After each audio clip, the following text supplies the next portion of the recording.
নমস্কাৰ বন্ধু বান্ধৱীসকল পুনৰ স্বাগতম জনাইছো আপোনালোক সকলোলৈকে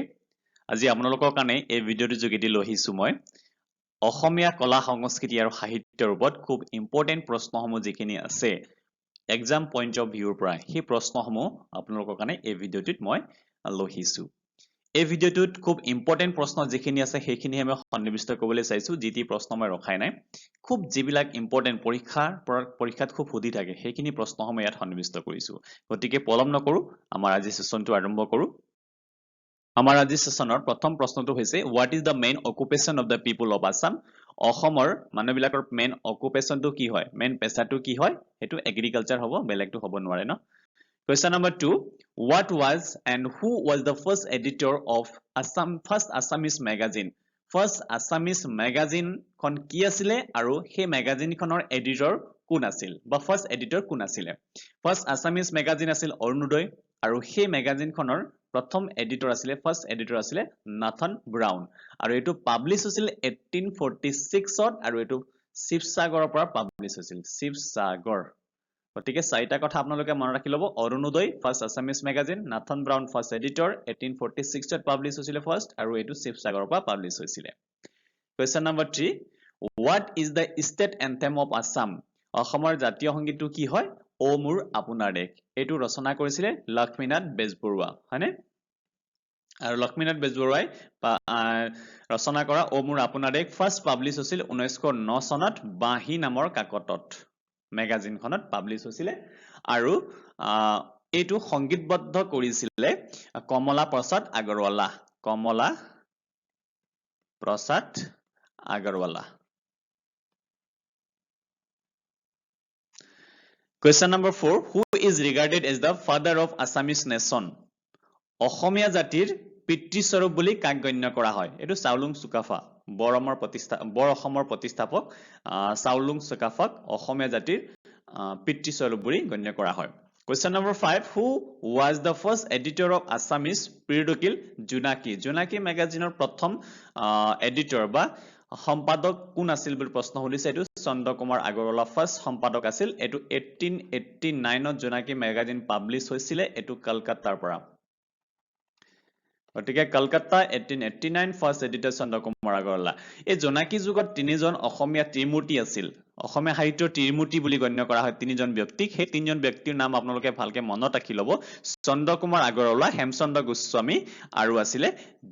লক্ষ্মীনাথ বেজবৰুৱা এই তিনিজন ব্যক্তিক কি কৰা হয় কি কোৱা হয় অসমীয়া সাহিত্যৰ ত্ৰিমূৰ্তি বুলি গণ্য কৰা হয় হয়নে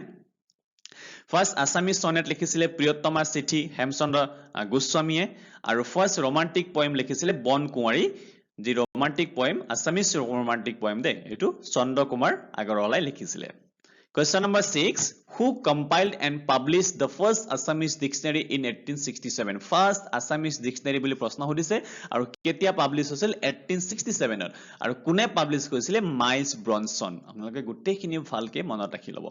Question number 7 Which one is the considered the first Assamese sonnet এটো মই ইতিমধ্যে কলো আপোনালোকক এটো হ'ব প্ৰিয়তমা চিঠি ফাৰ্স্ট Assamese sonnet আছিল আৰু হেতু লিখিছিলে হেমচন্দ্ৰ গোস্বামীয়ে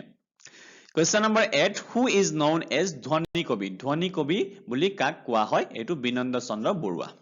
Question number 9 Who had a pen name ৰচনা বৰুৱা কাক ৰচনা বৰুৱা বুলি আমি জানো আৰু তেওঁৰ মেইন নামটো কি আছিল অৰিজিনেল নামটো বিৰিঞ্চি Kumar Barua Question number 10 The first Assamese film Joymati was released in the year Joymati প্ৰথম অসমীয়া বোলছবিখনৰ নাম কি আছিল জয়মতী আছিল হয়নে ডাইৰেক্টলি তেনেকে প্ৰশ্ন নহদিব পাৰে ইমান ইজিটো নিদিয়ে গতিকে এটো কেতিয়া ফাৰ্স্ট মানে ৰিলিজ হৈছিল Actually এটো কেতিয়া ৰিলিজ হৈছিল বুলি প্ৰশ্ন আহিব পাৰে আপোনালোকক আৰু এটোৰ উত্তৰ হ'ব 1935 ত জয়মতী ফাৰ্স্ট Assamese film বা বোলছবি 1935 ত ৰিলিজ কৰা হৈছিল Question number 11 Which is the first Assamese novel First Assamese novel কোনখন হয় বুলি প্ৰশ্ন হদিছে এটো খুব প্ৰশ্ন আহি থাকে পৰীক্ষাত এটো Bhanumati is the first Assamese novel হয় The question number 12 Who translated the drama Shakuntala from Sanskrit to Assamese Sanskrit to Assamese Abhijnanam Shakuntala এটো লিখিছিলে সংস্কৃত ভাষাত কালিদাসে লিখিছিলে কালিদাস কালিদাসক শেক্সপিয়াৰ অফ ইণ্ডিয়া বুলিও কোৱা হয় শেক্সপিয়াৰ অফ ইণ্ডিয়া প্ৰশ্ন আহিব পাৰে কেতিয়াবা যে who is regarded as Shakespeare of India তো এইটো উত্তৰ হ'ব কালিদাস কালিদাসে অভিজ্ঞানম শকুন্তলা শৰ্টকে লিখা আছে শকুন্তলা বুলি লিখিছিলে সংস্কৃতত আৰু হেতু অসমীয়ালৈ অনুবাদ কৰিছিলে লম্বোদৰ বৰাই কালিদাসে আৰু কেখনমান বুলিয়ে নহয় কেবাখনো কাব্য গ্ৰন্থসমূহ ৰচনা কৰিছিলে সেইবিলাক আপোনালোকে মনত ৰাখি ল'ব যেনেকৈ কুমাৰ সম্ভৱ ৰঘুবংশ মেঘদূত ঋতু সংহাৰা এইকেইটা খুব ফেমাউচ কাব্য গ্ৰন্থসমূহ কালিদাসে লিখি উলিয়াইছিলে সেইখিনি আপোনালোকে মনত ৰাখি ল'ব খুদি দিয়ে যে আমুক গ্ৰন্থখন বা আমুক নাটকখন কোনে লিখিছিলে বুলি প্ৰশ্ন সুধিব পাৰে ঋতু সংহাৰা কোনে লিখিছিলে তেনেকৈ প্ৰশ্ন সুধিব পাৰে আৰু হেতু লিখিছিলে কালিদাস ঠিক আছে question number 13 Farkanti is celebrated by which tribe কোনটো ট্ৰাইবে কোনটো জনগোষ্ঠীয়ে ফৰকান্তি এটা হয় এটো ফোক ডান্স হয় ফোক ডান্স এটো ৰাভা জনগোষ্ঠীয়ে ফৰকান্তি ডান্সটো কৰে তেওঁলোক এটো ফোক ডান্স তেওঁলোকৰ আৰু এটা ডান্স আছে ডান্স ফৰ্ম আছে হেতু হামজাৰ ডান্স এটো ৰাভা সকলে এই ডান্সটো কৰে আৰু ফোক ডান্স ফৰকান্তি আৰু হামজাৰ ডান্স আপোনালোকে মনত ৰাখি ল'ব এটো ৰাভা জনগোষ্ঠীৰ লগত ৰিলেটেড হয় question number 14 Haidang are the traditional folk song of which tribe কোনটো ট্ৰাইবৰ কোনটো জনগোষ্ঠীৰ ট্ৰেডিশনাল সং হয় হাইদাং সংটো কোন জনগোষ্ঠীৰ পৰম্পৰাগত সং বা গান হয় বুলি প্ৰশ্নটো সুধিছে আৰু এটো সোণোৱাল কাছাৰী সকলৰ হয় হাইদাং সং ট্ৰেডিশনাল ফোক সং question number 15 who translated bible into assamese কোনে assamese bible translate কৰিছিলে অনুবাদ কৰিছিলে বাইবেল অসমীয়া ট্ৰান্সলেট কৰিছিলে আত্মাৰাম শৰ্মাই আৰু এটোৰ ওপৰত আপোনালোকক এনেকৈ প্ৰশ্ন আহিব পাৰে যে first printed book of assamese is which is the first printed book of assamese হেতু হ'ব ধৰ্ম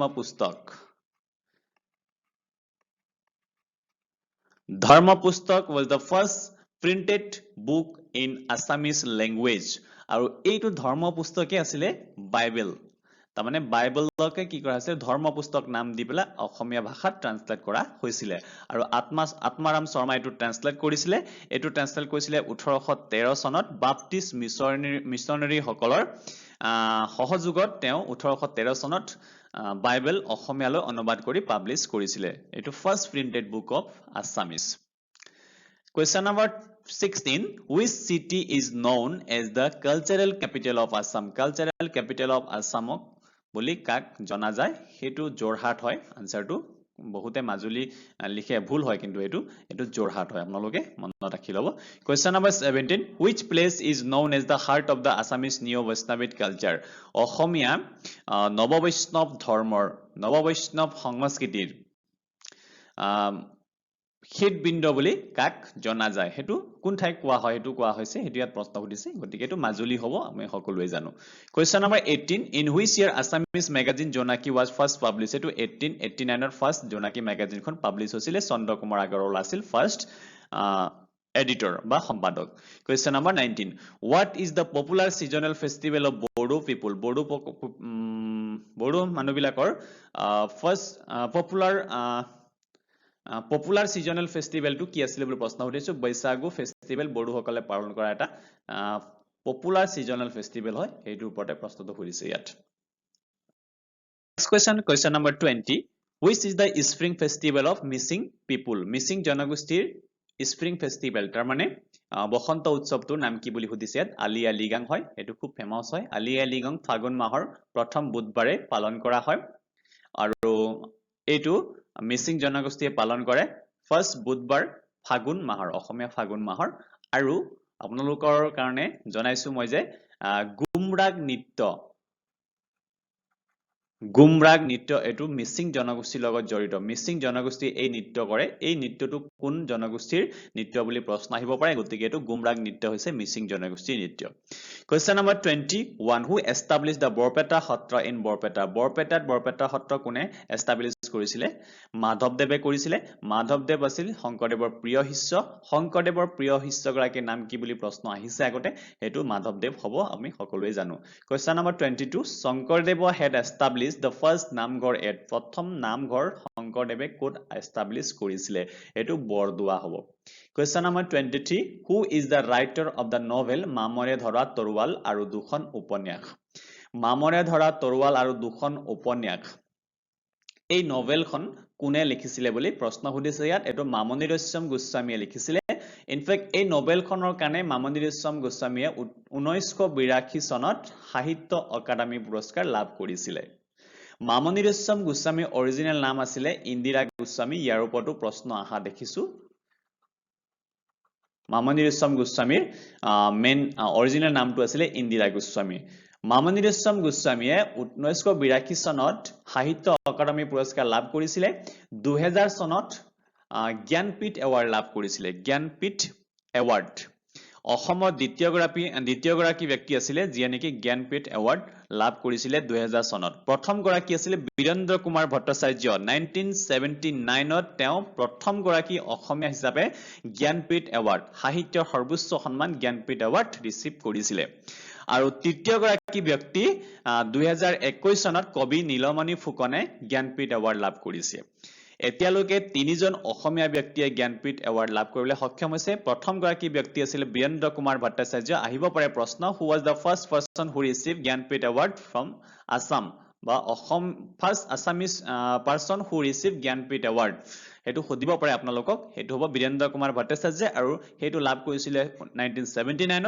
দ্বিতীয় গৰাকী আছিল ইন্দিৰা গোস্বামী বা মামনি ৰয়ছম গোস্বামী 2000 চনত লাভ কৰিছিল আৰু তৃতীয় গৰাকী ব্যক্তি হয় কবি নীলমণি ফুকন 2021 চনত লাভ কৰিছে তেখেতে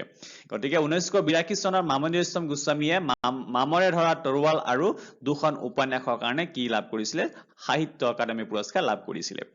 Question number 24 the first film directed by Janu Barua direction কৰা প্ৰথম সিনেমাখন কি আছিল এটো অপৰূপা হ'ব Question number 25 the first novel by Rajanikanta Bordoloi উপন্যাস সম্ৰাট বুলি জনা যায় ৰজনীকান্ত বৰদলৈ আৰু তেওঁ ফাৰ্স্ট নভেলখন কি আছিল Miri Jiyori first novel of Assamese literature বুলি কোৱা first novel গতিকে ৰজনীকান্ত বৰদলৈৰ প্ৰথম নভেলখন আছিল Miri Jiyori Question number 26 who is known as bihogi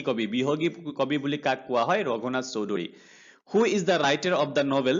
Haldia চৰাই বাউধান খাই খুব ফেমাস নভেল হয়টো এটো লিখিছিলে হোমেন বৰগোহাঞিয়ে আৰু who is the writer of the poetry book বনফুল কবিতা পুথিৰ ৰাইটাৰ কোন আছিল এটো যতীন্দ্ৰনাথ দুৱাৰাই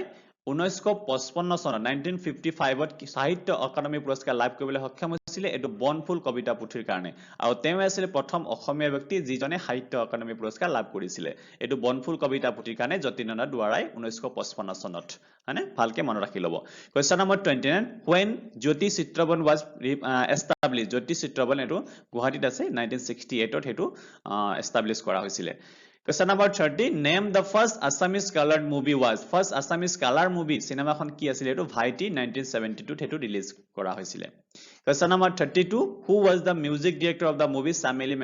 Samili Memsabor সিনেমাখনৰ মিউজিক ডাইৰেক্টৰ কোন আছিল doctor Bhupen Hazarika In fact doctor Bhupen Hazarika এই সিনেমাখনৰ মিউজিক ডাইৰেক্টৰ কৰিয়ে বেষ্ট মিউজিক ডাইৰেক্টৰৰ নেশনাল এৱাৰ্ড লাভ কৰিবলৈ সক্ষম হৈছিল তো প্ৰশ্ন আহিব পাৰে আপোনালোকৰ কাৰণে এনেকৈ প্ৰশ্ন আহে আগতে দেখিছো মই যে ডক্টৰ ভূপেন হাজৰিকাই কোনখন সিনেমাত মিউজিক ডাইৰেকচন কৰি পেলাই best music director national award লাভ কৰিবলৈ সক্ষম হৈছিল এটো হ'ব সামিলি মেমসাব ঠিক আছে নেক্সট কোৱেশ্চন এটো সেমে আছে Question number 32 name the first Assamese drama that telecast from Guwahati radio station পৰা telecast কৰা প্ৰথম অসমীয়া ড্ৰামা কি আছিল বা নাটকখন কি আছিল ধৰালৈ যেদিনা নাবিব খৰক এটো আছিল ফাৰ্স্ট ড্ৰামা যেটো নেকি গুৱাহাটী ৰেডিও ষ্টেচনৰ পৰা Assamese drama এটো telecast কৰা হৈছিল Question number 33 in the movie Joymoti who played the role of Saudang এটো Saudangৰ ৰোল জয়মতী সিনেমাখনত কোনে পালন কৰিছিল খুব ইম্পৰ্টেন্ট প্ৰশ্ন খুব ফুদি থকা প্ৰশ্ন এটো পৰীক্ষাত এটো ফণী শৰ্মা এটো কি কৰিছিল Saudangৰ ৰোলটো পালন কৰিছিল Question number 34 the name of first Assamese movie that directed by Dr. Bhupen Hazarika Dr. Bhupen Hazarika direction কৰা প্ৰথম অসমীয়া মুভি কি আছিল আৰু হেতু হ'ব এৰাবাতৰ সুৰ Question number 35 What is the name of the first Assamese movie telecast through Doordarshan? Doordarshanor jogedi Assamia movie first Assamese movie telecast kora hoisile সেই মুভিখনৰ নাম কি আছিল বৃষ্টি Question number 36 O Mur Apunar Dek song first published in first ketia publish hoisil O Mur Apunar Dek etu 1909 1909 sonar Bahi magazine ot publish kora hoisile Question number 37 which is the first prose of Assamese literature Assamese literature Assamia Sahityor prothom godyo ki asile etu kotha gita by Bhattodev অসমীয়া সাহিত্যৰ অসমীয়া গদ্য সাহিত্যৰ জনক বুলিও কোৱা হয় ভট্টদেৱক আপোনালোকে মনত ৰাখি ল'ব question number 38 which is the first অংকীয় নাট কি হয় এটো সিংহযাত্ৰা একচুয়ালি কি হৈছিল ৰিটেন ফৰ্মত নাছিলে এটো শংকৰদেৱে ড্ৰয়িং হে কৰিছিল বা চিত্ৰ আঁকিছিলে সিংহযাত্ৰা আৰু লিখিত ৰূপত যেটো ফাৰ্স্ট অংকীয় নাট আছিলে হেতু আছিলে পত্নী প্ৰসাদ Prasad. Etu khub confusion thoka etu question. Patni Prasad asil jitu likhitor upor asile. Kintu Sinhojatra likhitor upor tenekwa thoka Ankia Nat nasil. Ekane first likhitor upor thoka Ankia Nat kon Sankardev likhisil etu Patni Prasad. Question number 39. Assamese is the official language of the state under which act? Assamia hoise state official language. Aru heitu designation বা এই মৰ্যাদা লাভ প্ৰদান কৰা হৈছিল অসমীয়া ভাষাক হেতু official language act 1960 ইয়াক অসমীয়া হৈছে অসমৰ অফিচিয়েল ল্যাঙ্গুৱেজ বুলি এই আইনখনৰ যোগেদি এটো অসমীয়া ভাষাক অসমত অফিচিয়েল ল্যাঙ্গুৱেজ হিচাপে স্বীকৃতি প্ৰদান কৰা হৈছিল এটো বৰ খুব প্ৰশ্ন আহে এই আইনখনৰ বিষয়ে আপোনালোকে চাই লব এটো খুব ইম্পৰ্টেন্ট হয় অফিচিয়েল ল্যাঙ্গুৱেজ এক্ট 1960 গতিকে এই কিটা প্ৰশ্ন আছিল আপোনালোকৰ কাৰণে আজি সেশনত খুব ইম্পৰ্টেন্ট প্ৰশ্নখিনি ইয়াত মই সন্নিবিষ্ট কৰিছো জিটিৰ প্ৰশ্ন মই সন্নিবিষ্ট কৰাই নাই এই কিটা গোটেই কিটা প্ৰশ্ন আপোনালোকক খুব ইম্পৰ্টেন্ট হয় চাই লব হয়তোবা পৰীক্ষাত আহি যাব পাৰে আৰু মই ভাবিছো আহিব ইয়াৰ পৰা দুটা বা তিনটা মান প্ৰশ্নটো নিশ্চয় কমন পৰিব বুলি মই ভাবি লৈছো গতিকে আপোনালোকে ভালকে যদি কিবা পাহৰি গৈছে ৰিপিট কৰি হলেও চাব গতিকে আজিলে ইপানতে থাকক নেক্সট আকৌ আপোনালোকৰ কাৰণে খুব ইম্পৰ্টেন্ট প্ৰশ্নসমূহৰ ভিডিও লৈ আহিম আপোনালোকে হেকিটাও চাব তাৰ কাৰণে আপোনালোকে চেনেলটো সাবস্ক্ৰাইব কৰি থব আৰু বেল আইকনটো হিট কৰি থব যাতে আপোনালোকে ভিডিও আপডেটটো সোনকালে পাই যায় আৰু আপোনালোকৰ সহায় সহযোগ আৰু পৰামৰ্শ নিশ্চয় আমাৰ কাৰণে দৰকাৰী গতিকে লাইক কৰিব শেয়াৰ কৰিব কিবা যদি আপোনালোকক কবলগীয়া থাকিলে বা কিবা জানিবলগীয়া থাকিলে নিশ্চয় কমেন্ট বক্সত জনাব গতিকে আজি ইমানতে থাকক see you in next video soon